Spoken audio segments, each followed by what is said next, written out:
They called it an anomaly. At first, that was the only word the alien strategists could agree on. An anomaly in behavior, an anomaly in logic, an anomaly in war. I have spent decades studying the patterns of conflict that shaped the galactic frontier, but nothing, not a single campaign, not one archived incursion, has ever resembled the human reaction during the siege of Epsilon Ridge. To understand why their enemies could not comprehend it, you must first understand what humanity truly is when it is cornered. The archive begins on a cold blue morning, the kind where the sky looks endless and hope seems distant. A colony of less than 2,000 humans, farmers, engineers, children, stood against the armada of the Valkor Dominion.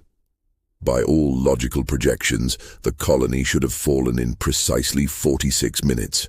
Their shields were outdated, their defenses were incomplete. Their ships, if they could even be called that, were freighters retrofitted with weapons barely capable of scratching Dominion armor. Every algorithm, every calculated model the Valkor ran, confirmed this outcome. And yet, that is not what happened. Records indicate that the Valkor observers began noticing human irregularities within the first 8 minutes of contact. They did not flee. They did not surrender. They did not attempt negotiation. Instead, they charged. Not just soldiers, civilians, men, women, children barely old enough to hold a tool, all moving with a precision no artificial intelligence could have coordinated. It was not strategy. It was not efficient. It was something else. Something that did not fit in the Dominion's understanding of warfare. I have seen their logs. The Valkor analysts flagged it as cognitive breakdown. They believed the humans were panicking. They could not recognize what they were witnessing: unity without command, coordination without order, defiance without hope of survival. No alien model predicted a species would throw itself into the jaws of inevitable defeat, willingly. But that is what makes humans different. I remember staring at the visual records, shaky, heat-distorted images captured by automated Dominion drones, and seeing the faces of those colonists, dirt-streaked, bloodied, terrified. And yet their eyes were alive with something I could only describe as will, an unstoppable, unmeasurable force. No code, no logic, no alien doctrine had prepared the Dominion for an enemy that would rather burn itself to ash than surrender an inch of ground. When the Valkor forward line advanced, their tactical formations were perfect. Their aerial units descended with surgical precision. Every single engagement parameter favored them. And yet, the first line of Dominion soldiers was pushed back by humans wielding improvised weapons, farming tools, and a stubborn refusal to break. Dominion commanders later described the initial resistance as statistically insignificant. But the humans did not need statistics. They needed something the Dominion could not quantify. The moment the first Dominion cruiser fell, not to a missile barrage, but to a civilian tanker overloaded with explosive fuel and deliberately rammed into its hull, was the moment alien comprehension fractured. Dominion protocol dictated a retreat and recalibration. Humans, they had no such rule. They turned their own ships into bombs.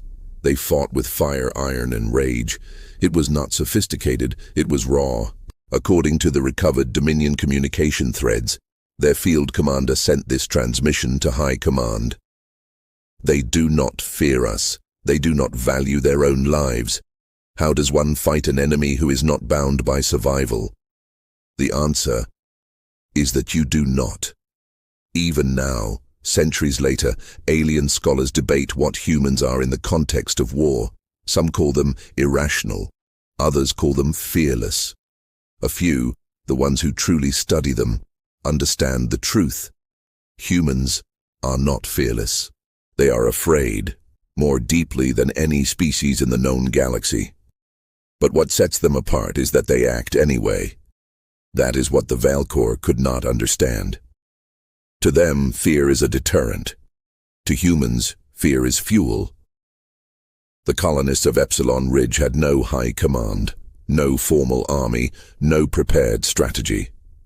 What they had was something entirely different, a shared conviction, invisible yet unbreakable. One Dominion soldier described the experience later in his tribunal testimony. "We shot them down. They kept coming. We burned their buildings. They came out of the flames. We expected them to surrender. They laughed." That laugh would echo across the galaxy. As night fell, the Dominion forces regrouped. Their calculations projected an 87% reduction in human defenders after the first wave. But the opposite happened. Their resistance intensified. The Dominion commanders recalculated and recalculated, failing to grasp that human resistance does not decay under pressure. It grows. The longer the battle stretched, the stronger the colonists became. Some alien theorists believe this is linked to their evolutionary history, a fragile species forced to adapt, fight, and survive against odds that should have erased them from their homeworld. Others claim it is cultural conditioning. Stories passed down through centuries, legends of standing firm when all hope is gone. I have read those stories, Thermopylae, Stalingrad, Bastogne. Humanity has always been outnumbered, and humanity has always answered the same way, with defiance. The Veil Corps were used to enemies that bent under the weight of inevitability. They had conquered 23 species before humanity. Every one of them collapsed at the sight of overwhelming force. Every one of them prioritized survival over resistance. But this time, their conquest met a wall that would not move. And the most fascinating part is that the humans themselves did not believe they would win. Their logs, their transmissions, I have read them, are full of resignation. They knew the odds, they knew the cost, but they also knew something the Dominion never did. Even if you lose, you can make the enemy bleed. You can make them pay so dearly for their victory that they will question whether it was worth it. That single mindset would alter the course of an entire war. By the second day, the Dominion commanders had increased their troop deployment threefold.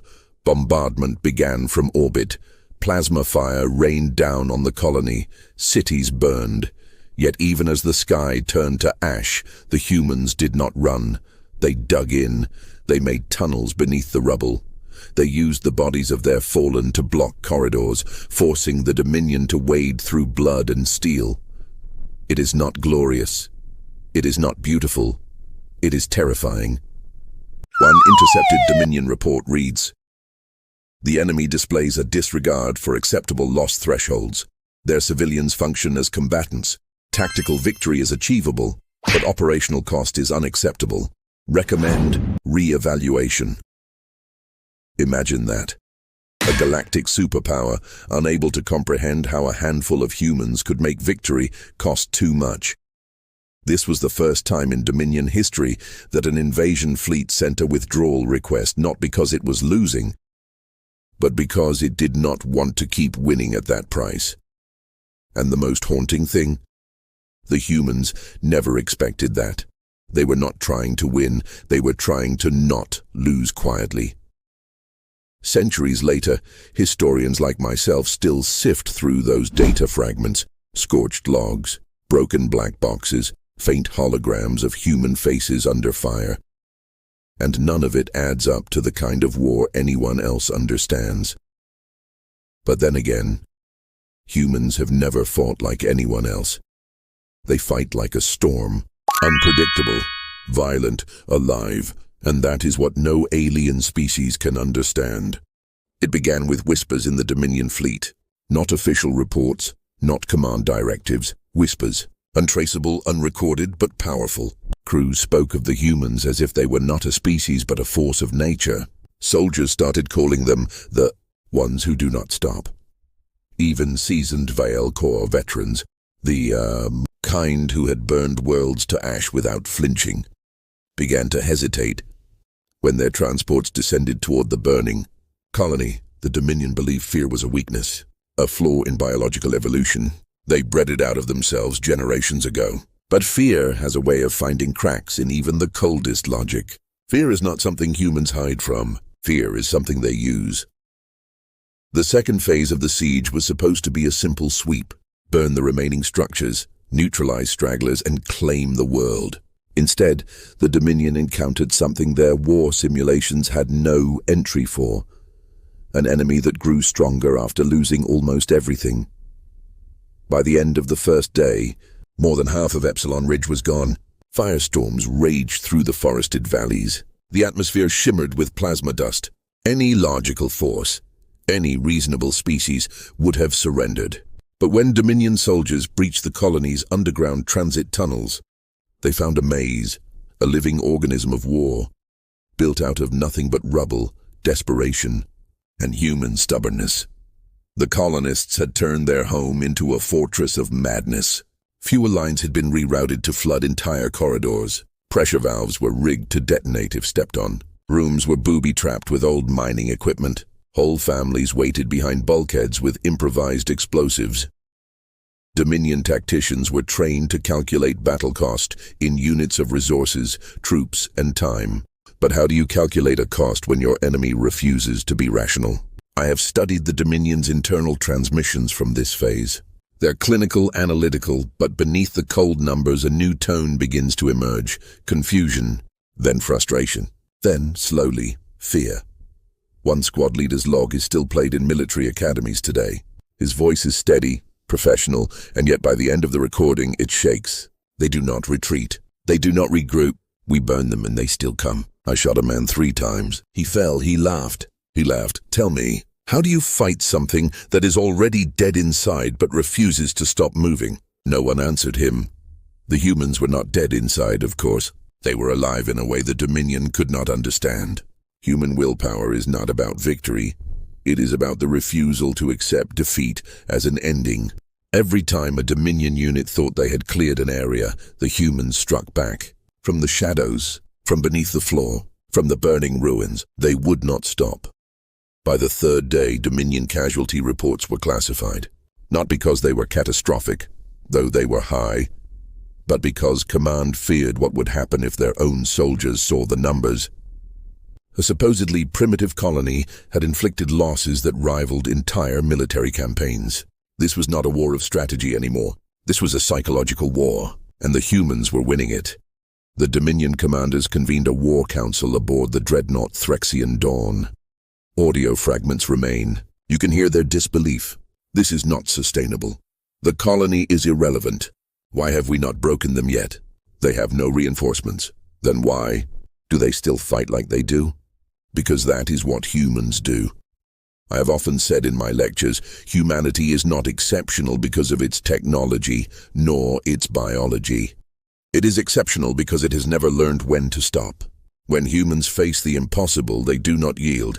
They adapt their madness to the shape of the problem. That was the Dominion's critical failure. They tried to fight humans like they fought every other species, decapitate leadership, collapse morale, win quickly. But humans do not need leadership to fight. They do not need morale to keep moving. Their strength lies in something invisible, something that spreads like fire between them, wordless and unstoppable. By now, Dominion troops were being rotated out every 6 hours. Not for exhaustion, for psychological stability. Soldiers spoke of faces that kept reappearing in the dark, the same humans they swore they had killed hours before. It was not true, of course, but fear bends perception. Every scream in the tunnels, every explosion in the ruins, every stubborn heartbeat made the humans larger than life in their enemies' minds. And then came the turning point, though. Dominion had surrounded the central reactor complex, the last operational power source of the colony. By every logical measure, this was the end. The colonists were trapped. Ammunition was low. Medical supplies were nearly gone. The atmosphere was choking with ash. But humans do not accept endings. When the Dominion breached the outer gate, they expected a final stand.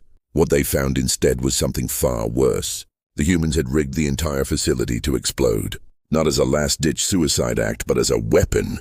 A controlled, calculated detonation designed to turn the heart of the colony into a sun. At that moment, Dominion commanders issued a direct order: withdraw all ground troops to safe distance. It was the first time in recorded Dominion history that a withdrawal was not prompted by defeat, but by the possibility of what humans might do. The detonation never came. That is the terrifying part. The humans had the power to destroy everything and themselves, the enemy, the world, but they held it. They waited. They let the Dominion know they could end it all. That kind of power does not need to be used. It only needs to be believed. One Dominion general called it psychological terrorism. Another called it the collapse of logical warfare. I call it something else. I call it understanding the human soul. Because you see, the Veilcore believed war was about winning. Humans, they believe war is about making the other side lose so badly they'll never try again. At this point, something extraordinary happened. Dominion ships began orbiting further out. Recon missions were reduced. Even bombardments became cautious. A species that prided itself on overwhelming power was tiptoeing around a few hundred dying colonists. Not because the humans had superior weapons, not because they had won any decisive battle, but because they had done the one thing no alien species ever managed before. They made the Dominion afraid of them.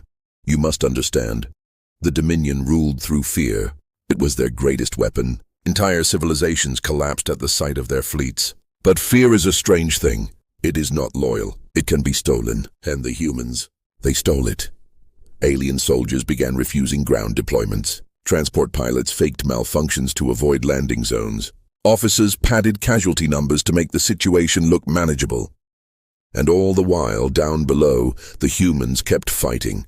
Broken, starving, bleeding. But never ever giving the Dominion what they wanted: surrender. Their defiance infected the Dominion from within, like a virus. According to the surviving Dominion command records, the High Council debated whether to simply glass the entire planet from orbit. But something stopped them. Perhaps it was fear of what kind of legacy such an act would leave. Perhaps they feared that even if they erased the colony, the story of what happened would spread. Perhaps they feared that this kind of enemy would rise again, and they were right to be afraid.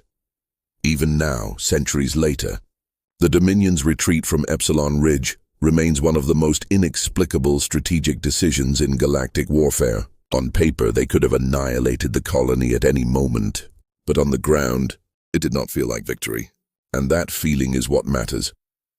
There is a phrase in ancient Terran history: Pyrrhic victory. A victory so costly it becomes indistinguishable from defeat. The Dominion understood this too late. Epsilon Ridge was their Pyrrhic war, and the humans, battered and broken, walked out as something far greater than victors. They walked out as legends. When the evacuation ships finally landed, not Dominion vessels, but independent runners, they found the surviving colonists standing in the open, silent, exhausted, unbroken. They had nothing left. No weapons, no supplies, but their defiance still burned in their eyes like coals.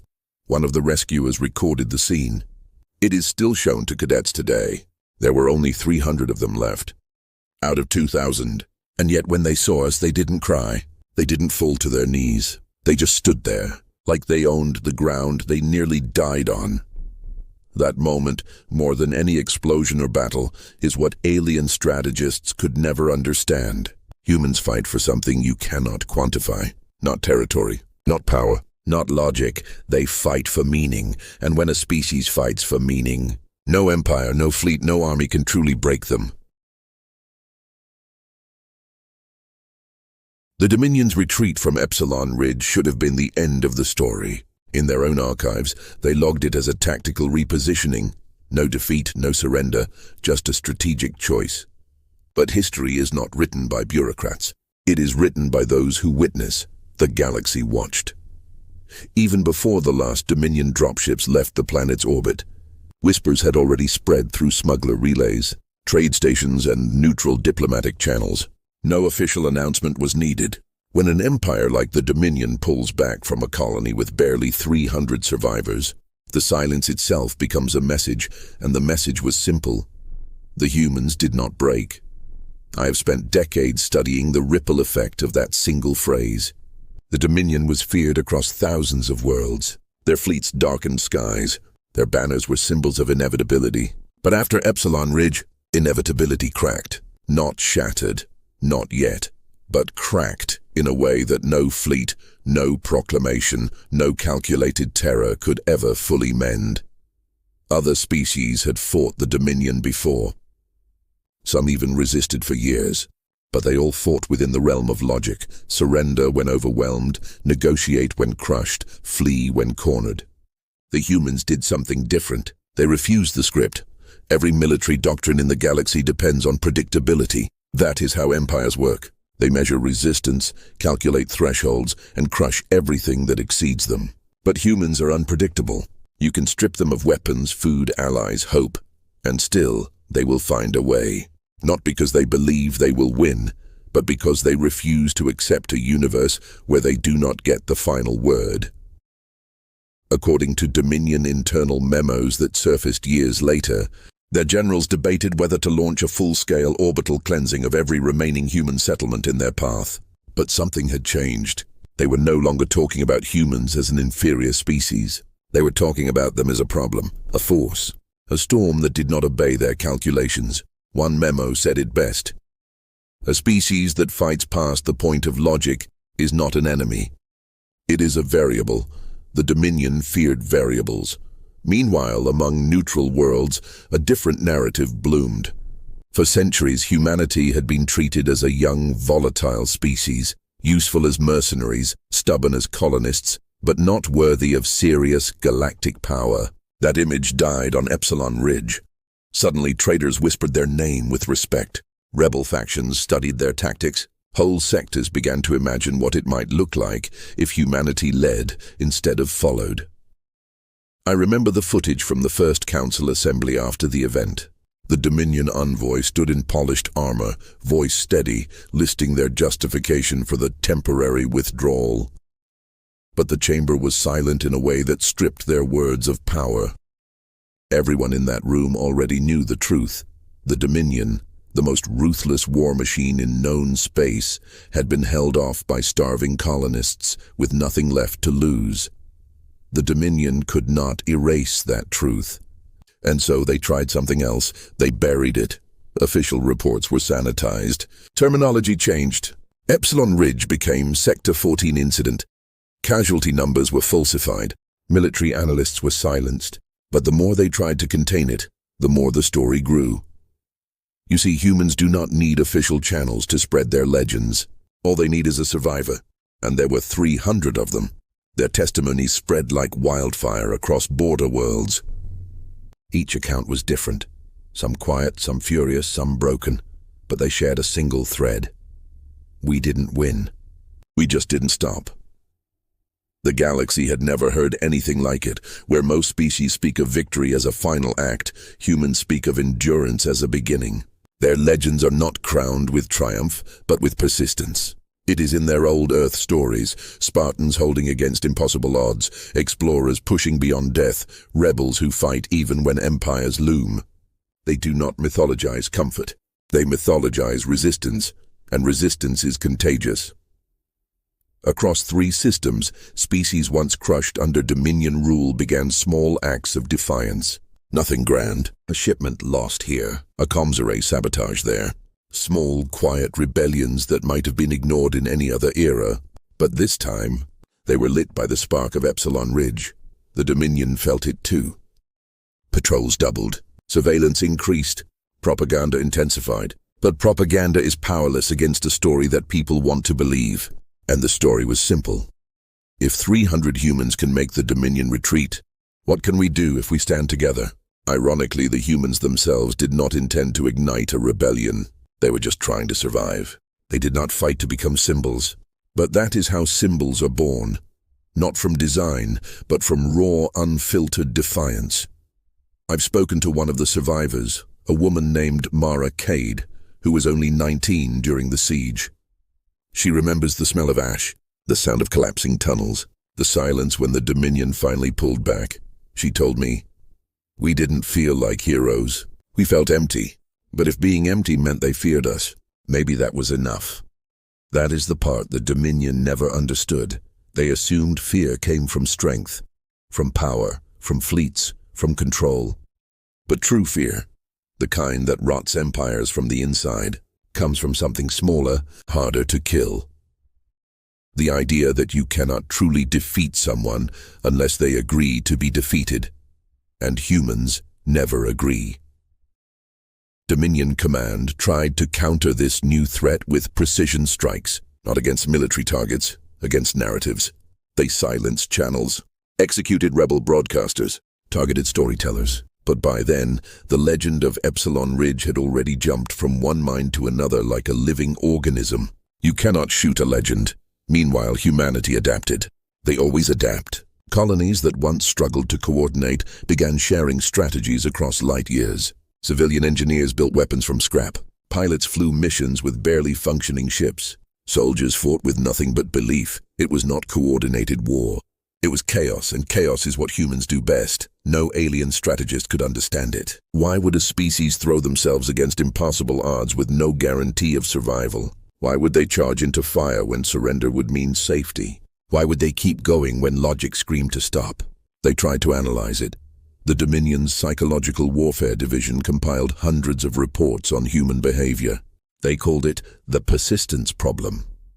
They dissected every possible angle: neurological resilience, cultural conditioning, chemical responses to fear.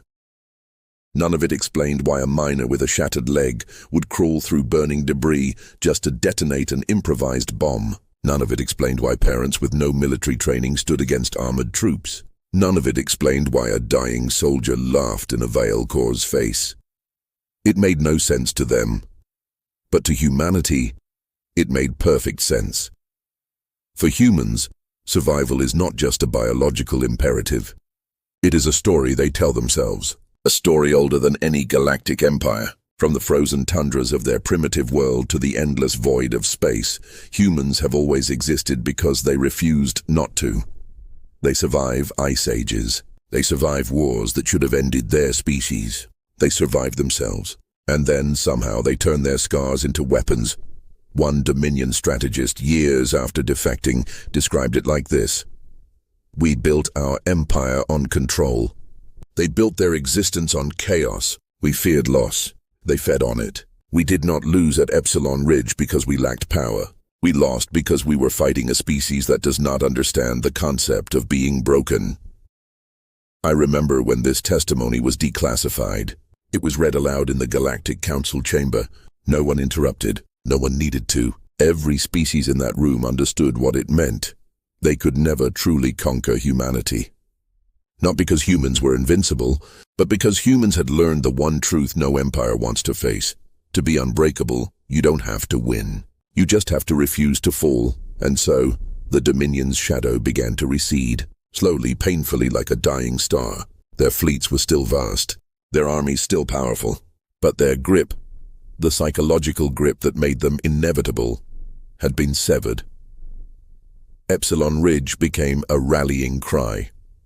Not a glorious one, a grim one, a reminder that survival is sometimes more terrifying than death. Years later, the colony itself was rebuilt, not as a fortress, as a memorial. The surviving tunnels remain untouched. Blackened walls, scorched steel, blood still embedded in the cracks. Pilgrims from 100 species walk through it in silence, not to honor victory, but to remember defiance. I once stood in that tunnel myself. I placed my hand against the cold wall and thought about what the Dominion saw when they turned away.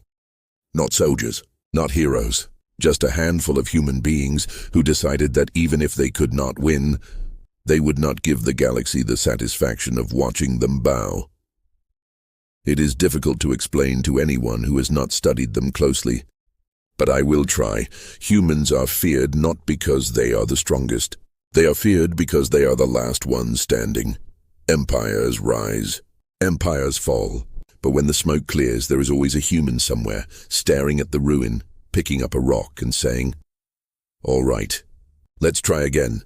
No alien algorithm can predict that. No strategy can contain it. No empire can outlast it. This is why, to this day, Dominion officers still lower their voices when they speak of Epsilon Ridge.